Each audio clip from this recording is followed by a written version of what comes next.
Either I waste my energy by focusing on things I cannot change, or I conserve my energy and apply it to small things I can change. That's what the I Ching calls the taming power of the small. Exactly.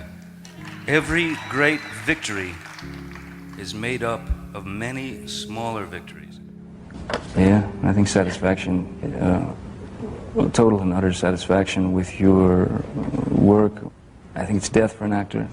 Nobody in this room. I was so uncomfortable being a product and someone else's product, and I couldn't stand it.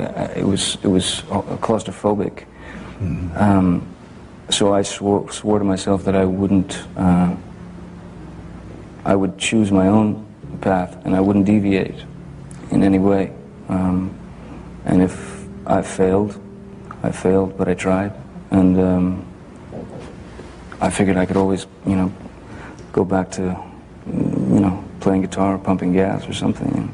I was pumping gas, most definitely, and printing T-shirts and selling ink pens, and anything and everything. Yeah, and then the fact that you have a 20-year career of failures, and then you do a pirate movie, and that buys you an island is pretty. I mean, the irony of that is pretty. Yeah.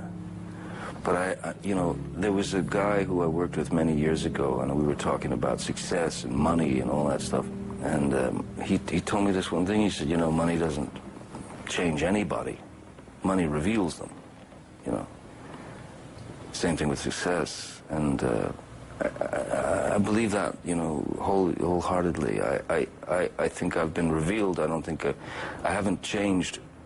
I'm still exactly the guy that used to pump gas, I'm still the guy that was a mechanic for a minute, I'm still, exactly. I just happen to have a weirder job at the moment, Pieces of advice I've ever gotten in my life was from my mom, when I was a little kid. There was a kid who was bugging me, in school. And she said, okay, I'm going to tell you what to do. She said, the kid's bugging you. He puts his hands on you. You pick up the nearest rock, or whatever you can get your hands on, and you lay him out. Hey, Mom! Then I did. And I felt better. And it worked. And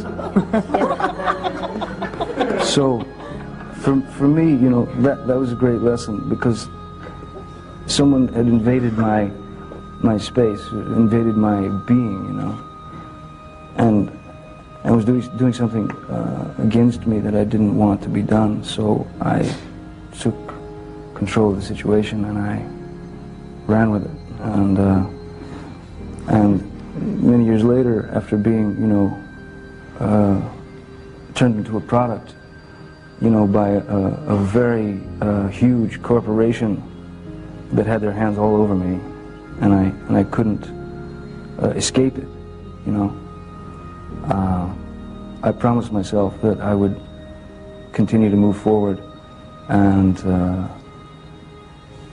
do my best not to compromise in any way whatsoever, not allow anyone to put their hands on me and affect me in that way. So that's the best advice I think I could give, is just to keep moving forward and don't give a shit what anybody thinks, Just keep moving forward and do what you have to do for you.